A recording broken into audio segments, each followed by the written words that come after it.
Welcome to Reality, Relationships, and the Red Pill with Paul Elam and Tom Golden. Today we'll be talking about family of origin. Let's see where we go.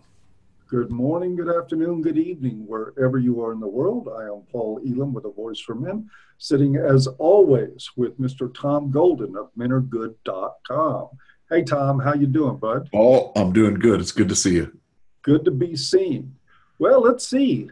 Family of origin, otherwise known in some circles as FOO, F-O-O, your family of origin. And family of origin issues are what we're going to be talking about today, namely how to get the poo out of your FOO.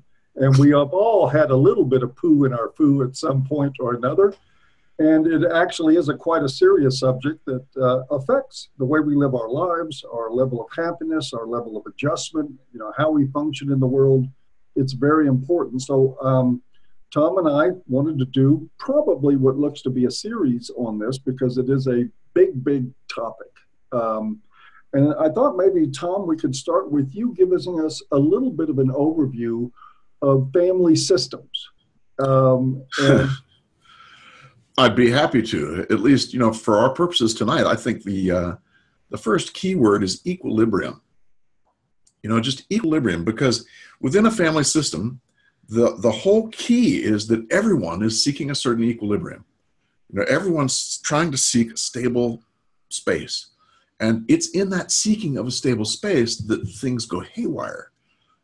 But we need to keep in mind that really is underneath it all, is this equilibrium thing. I'll never forget John Bradshaw giving his workshops. And he had this mobile, Yeah.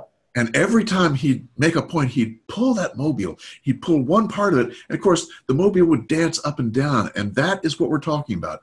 In family dynamics, when one person is pulled on that mobile, everyone else is impacted. So it's like this dynamic, this seeking of equilibrium gets played out in a mobile of different people relating to each other based on how much equilibrium they have or how much they need. And where would you go with that, Paul? What else would you say? Well, I think that's an important point because one of the things and I agree, I remember his series on the family was one of the most powerful series of lectures I've ever seen in my life. Woke me up, boy. Me too. As a matter of fact, it's one of those sort of like my red pill moment. Yes.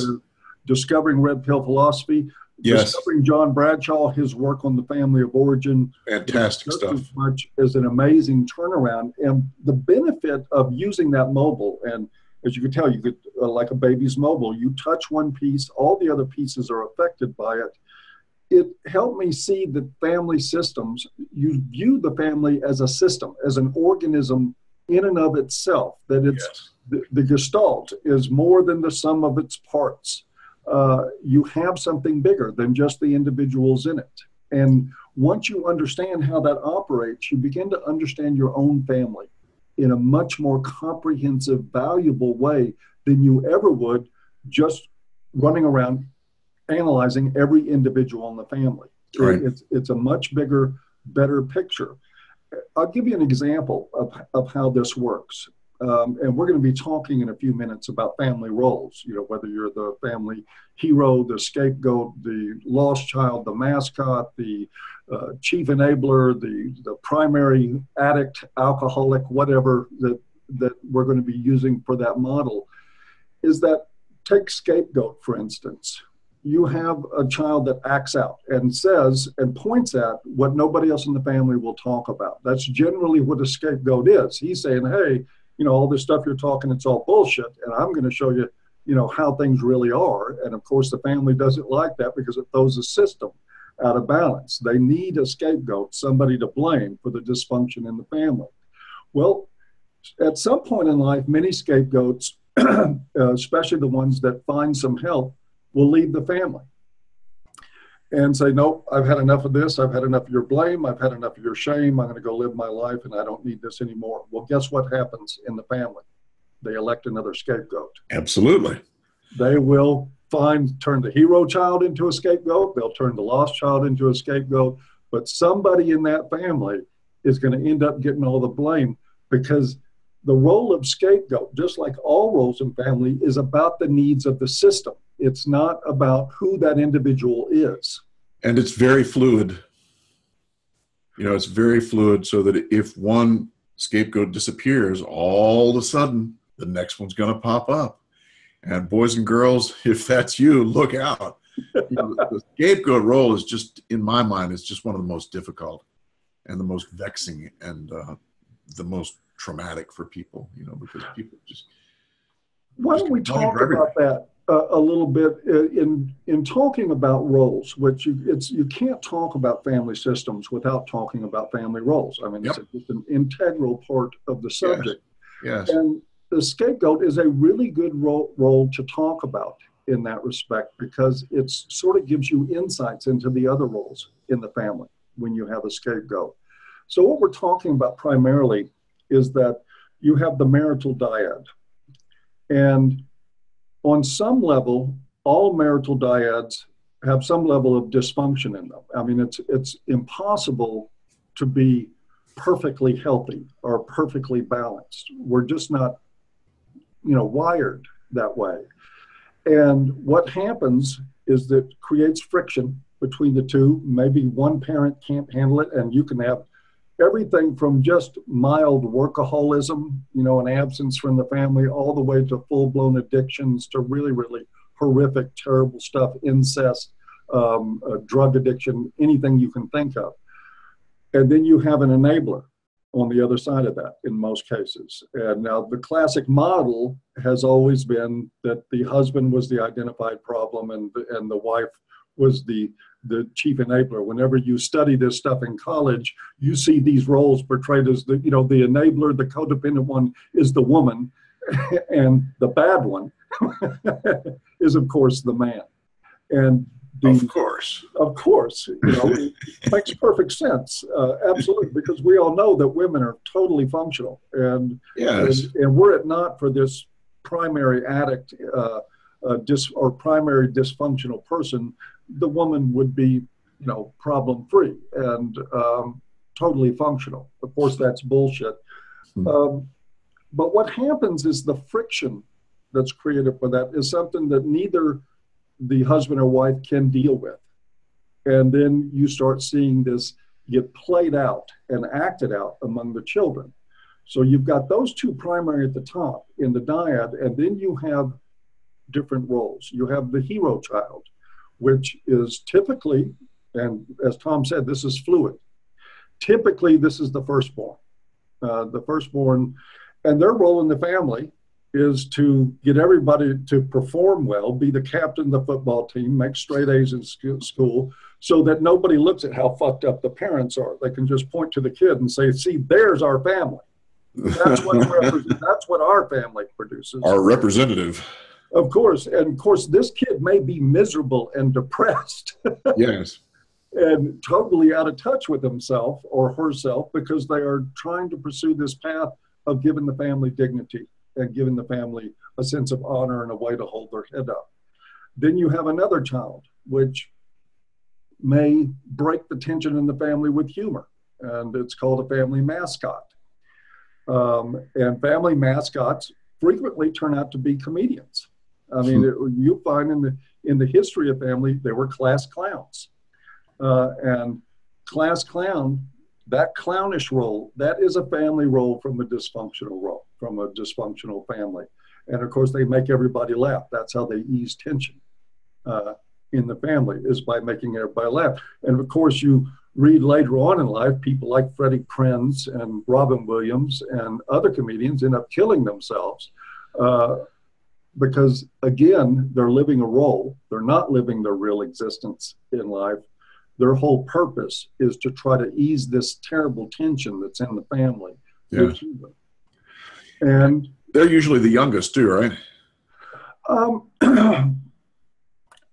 don't know. That's been my experience. And mine is maybe a little different. Frequently the youngest. A lot of times I found that scapegoats are the youngest.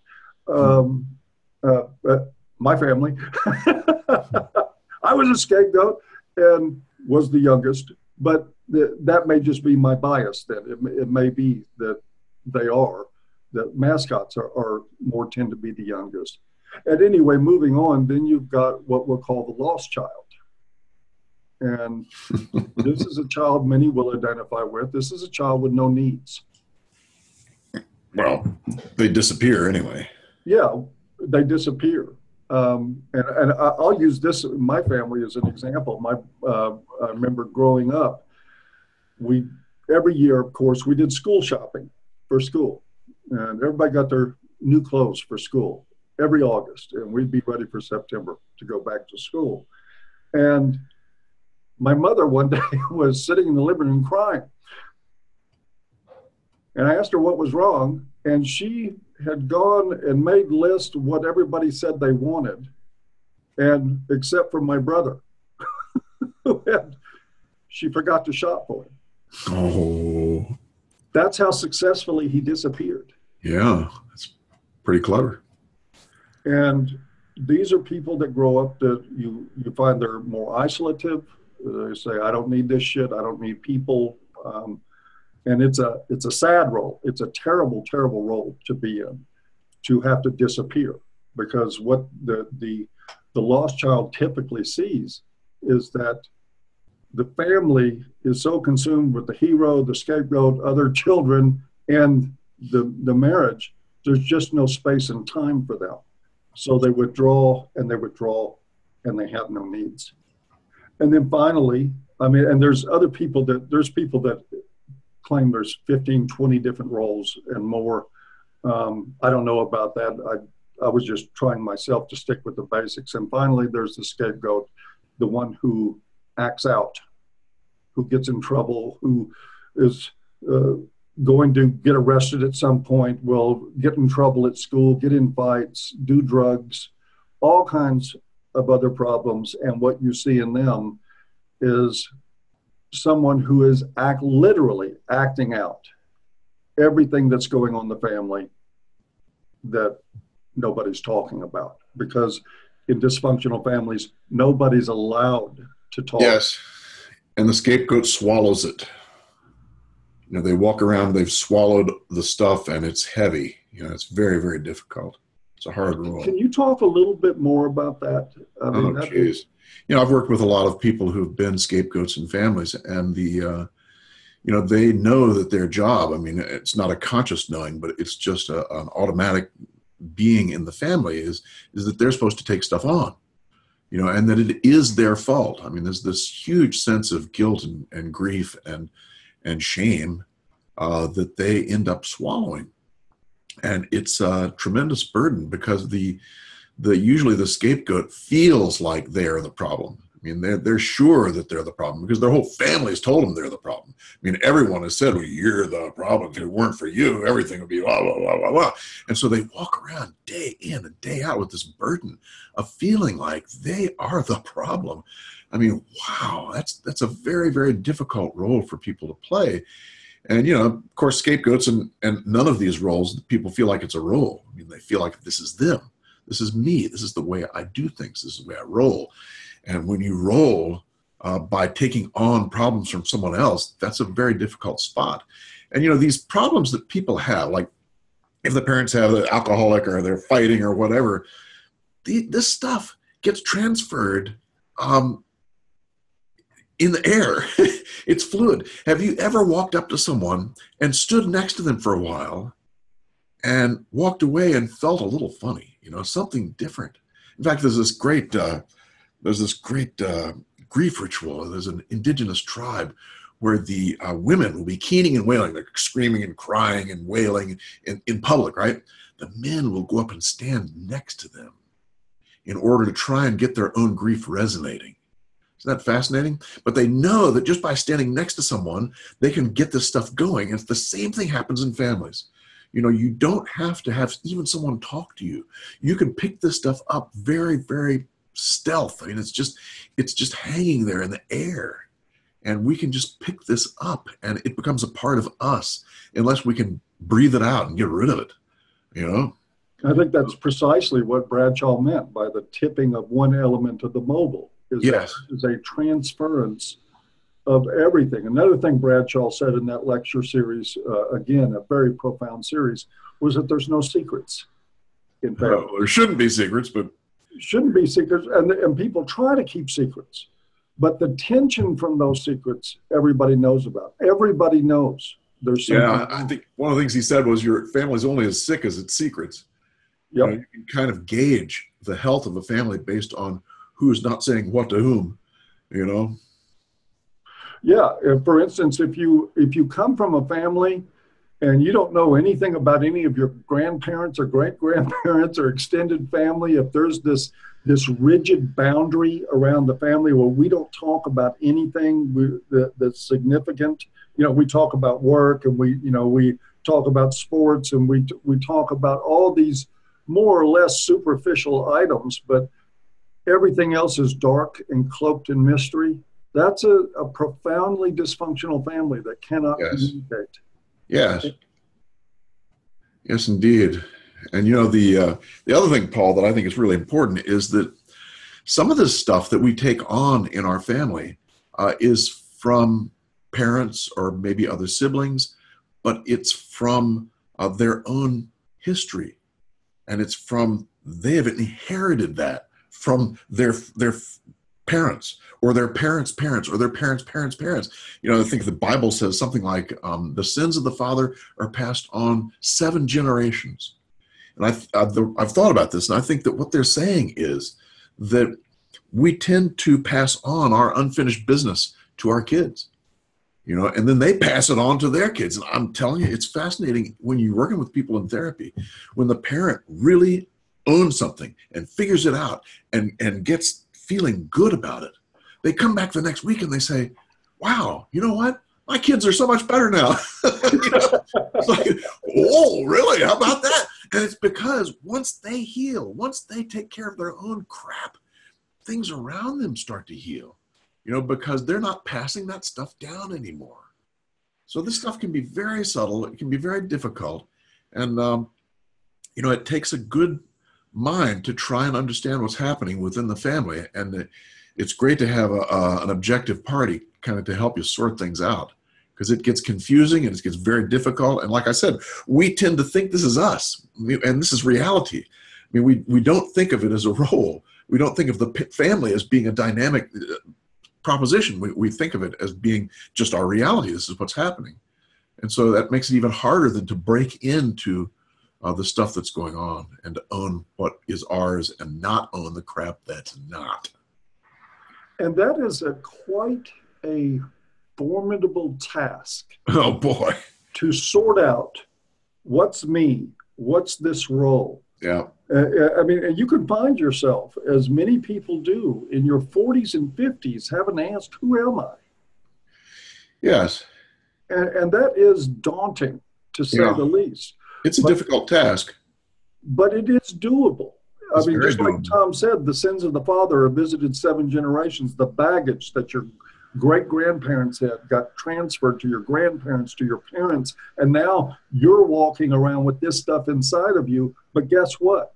Healing can be passed down to generations. Exactly. To generation. When one person wakes up and says, you know what? My great-grandfather beat the hell out of my grandfather, who beat the hell out of my father, who beat the hell out of me. I'm not going to beat the hell out of my son. Yeah. That's not who I'm going to be. Yes. That also gets passed down from generation. That's exactly right. And you can break that cycle, boom, right there. And if you do, you'll notice immediately. I mean, when you break it in your mind's eye, you'll notice immediately that everything around you changes.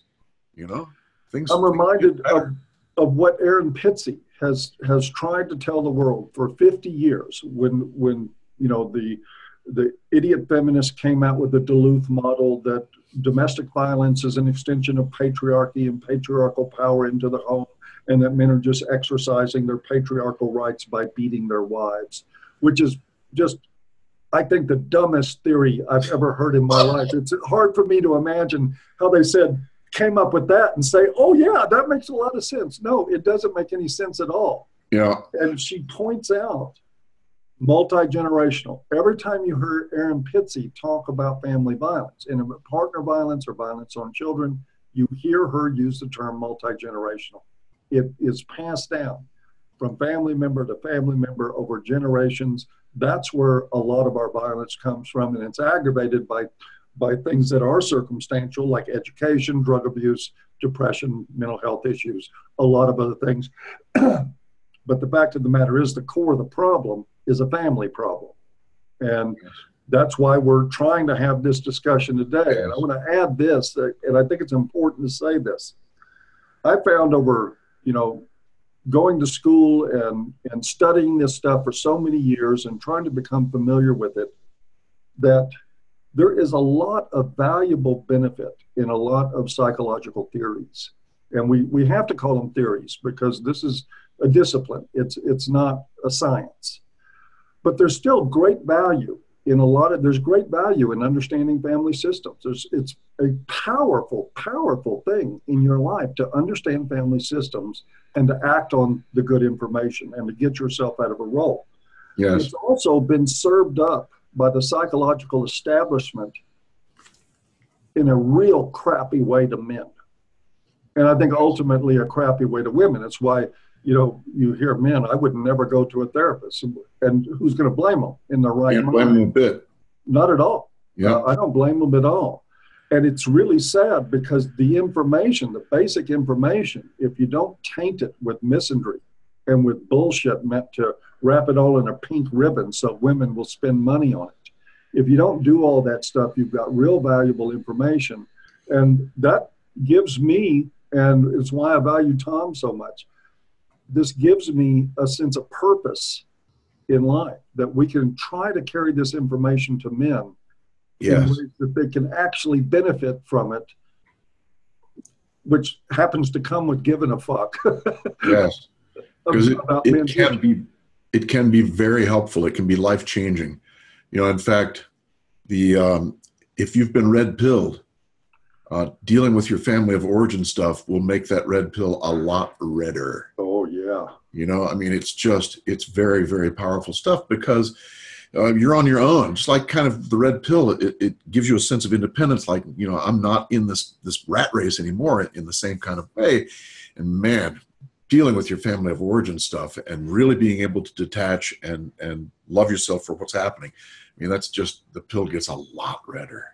It's worth it. So worth it. And this stuff, I see it as universal truths. I think when you study this stuff, the reason it resonates with so many people, especially if they can get it in an unbiased, fair way, it resonates to the core with people. It's like I was talking about and Tom had the same experience when I saw that series on the family by Bradshaw. It was earth-shaking. It was just literally rattled the ground underneath my feet. Yes. That powerful. And it does resonate in that way, and it can be incredibly helpful, but we got to be able to talk about it in ways that I think are directed at deepening the hue of that red pill. Yes, that's exactly. And I'm reminded, once you brought up in one of our talks, I forget if it was one of these that we did or just me and you chewing the fat, but you brought up a piece of scripture, Tom, that said that Christ had said, and again, full disclosure, I'm an atheist, but I've made no secret of the fact that I find a lot of wisdom in the Bible. So for those who have problems with that, too bad. The scripture was, wasn't it something that you must come to hate your parents, that Christ said you must come to hate your parents? Let no man come to me without hating his mother, hating his father, hating his brother, hating his wife, hating his own self and his own life. And I bet we could probably replace, when he said hating his own self, you could place that with hating his role. Exactly. And this is red pill. This is definitely red pill, because he's saying, look, you've got to release this old stuff. You got to let it go, because it's not you. I'll never forget, my teacher used to look at me in the eye. He used to say, you are not you. And I'd go, oh. The purpose was to shake me up, to shake me and say, you dumbass. You're not what you think you are. Wake the fuck up. And that's kind of what we need to do with men sometimes, is to say, hey, buddy, Men are good, and so are you, but you got to wake up a little bit because this stuff is eating you alive. Oh. Just like we tell men all the time, and I know the men in our audience have no problem at all with understanding the message when I say, you know, you're not supposed to be what this world stamps you out to be. You don't have to be any of this shit. You don't have to be chivalrous. You don't owe women a damn thing. You don't owe them an explanation for why you don't owe them anything. You just don't owe anybody anything because you're a man. Yes. And men in our audience have no problem hearing that message and internalizing it. The message about family of origin is very, very similar. Yes, I was going to say that.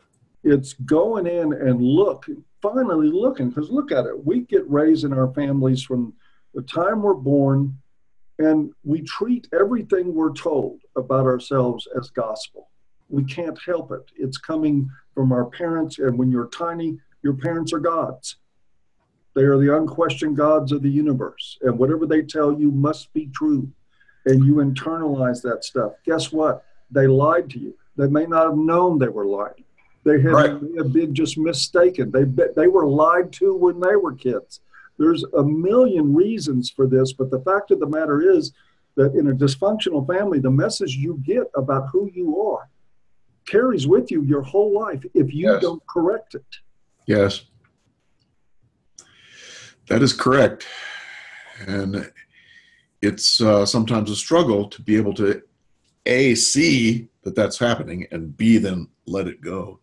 And the good news is, guys, that there are a number of techniques out there now that are helpful in letting the stuff go that we didn't have 30, 40 years ago. You know, EMDR is one, eye movement desensitization reintegration, I think is what it stands for, EMDR. But there's all kinds of things that are out there that help us let the stuff go and release it and become free. We want to become free. You know, Paul, the other thing I was thinking about with the systems thing is that the role we play within our family is also, we're invested in that because our role helps stabilize that system. You know, so we have a vested interest in maintaining our own role, even if it's a scapegoat or the lost child or whatever it is. So that's another reason that that role kind of sticks with us, and we see ourselves as that rather than seeing ourselves as something very different. You know? And it's also really important to know that there may be elements of your role, even stuff like scapegoat, that is useful. Yes. It isn't like you have to throw everything that you've ever known about yourself away, but I can tell you, as somebody who was a family scapegoat, that I now look back on that, a lot of it as career development.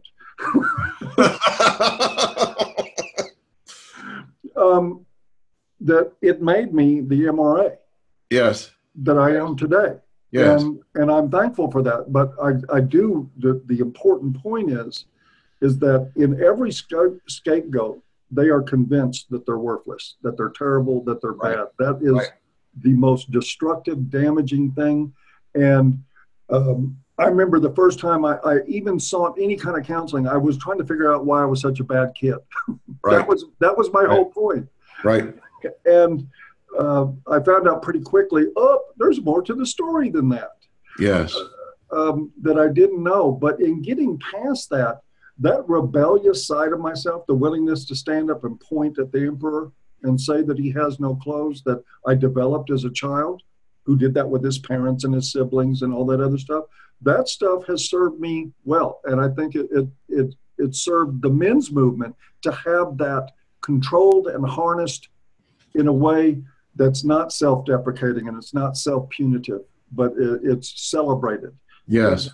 So you don't have to give up everything that you were. And a lot of times, like you said, these roles have some piece of us that's actual. And, you know, like the lost child is probably someone who's very introverted and quiet. And that's fine. You know, there's nothing wrong with being introverted and quiet if that's who you are. You know, that's a good thing. And if you're a lost child, you'll probably always be on some level more introverted, but being introverted is not a disease. I've noticed that, being one myself. I kind of like it. Get the hell out of my space. Yeah, believe it or not, I'm kind of introverted too, most of the time. Yeah. I like my solitude Yeah, quite indeed. a bit. But anyway, what I'm thinking is, how long have we been talking now, Tom? I don't know, 30 minutes?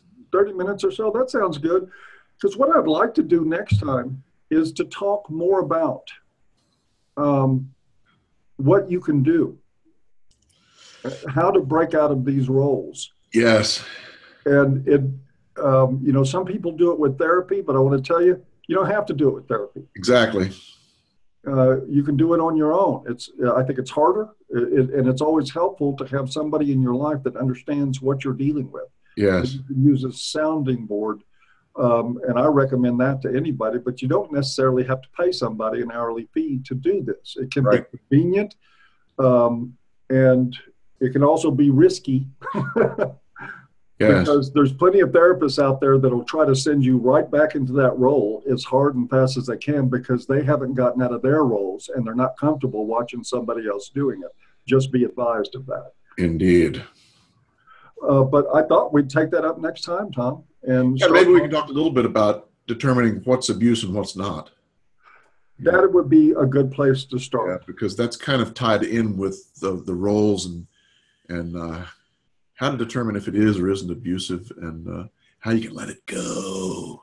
And if you're going to break out of those roles, you've got to be able to identify the abuse that was in your family. Yes, yes. Yeah, and own it. But mind you, this is not about crucifying your family. It's not about blaming mom and dad for your problems. It's nothing like that at all. A lot of people take objection sometimes. Well, I don't want to go back and blame my parents for everything. Well, we're not talking about doing that. Right. We're talking about the reality that on one side of the coin, almost every parent, there are some exceptions that are just human garbage, but most all parents do the best they can. Given the givens. Given what they have to work with, yes. They do the best. That's one side of the coin. The other side of the coin is that sometimes they do a shitty job. And it's okay to acknowledge that and still love your parents. Yes, yes. And really, the work is not blaming people. I mean, blaming people is the exact opposite of what you want. It's understanding what the hell happened. You just understand where you were in that mobile. What was my place? How can I leave that place now if I want to? You know, what were the other people's places? When you start to understand things, then you can let it go. Once you've kind of chewed it and digested it, you can let it go. Man, then you're free. Then you're red pill, bitch. Let it go. And you can experience that freedom in how you relate to other people. I can tell you something real quick anecdotally here. There was and some of it still lingers. I pointed out in one of my videos that I thought that, oh God, what's his name? I'm getting a blank. Our Canadian professor. Oh, Peterson. Jordan Peterson. Yeah. That I thought Jordan Peterson was a typical family hero, that he was a golden child. There was no doubt about it. I really do believe that. Yeah. And there was a period in my life long ago where I viewed golden boys and hero children with contempt. And as a family scapegoat, that's what you tend to do. It's like, why does this person get all the accolades and love and appreciation? That's right. And I get told I'm a shit. Well, Guess what? After I sorted through a lot of these issues and worked out and came on the other end of them, I started noticing something about some of the family heroes I used to have contempt for, was that they were just as trapped or even more trapped. Yes. In a role. Yes. I talked to one man I'll never forget that was a real turning point. He was an endodontist that made a ton of money, had a massive practice. And I had a few drinks with him one night and just started talking. And the next thing I know, he was breaking down. You know what he wanted to do his whole life? Make furniture. Wow. He wanted to be a woodworker and work with his hands. Yeah. But once he got started on the medical path, the family wasn't going to let him be anywhere else. Right. Right. And so he had lived his whole life performing like a trained SEAL. Yep. For his family, unable to figure out a way out of it. Yes. Powerful, powerful stuff. Yes. And we're going to be talking about things like that and about what you can do to move from being in that role to finding out who you are and living that life. And I think that's as red pill as it gets. Yeah, man. I agree. Sounds good. So we finished? I think we are. I think we're finished for tonight. Until next time.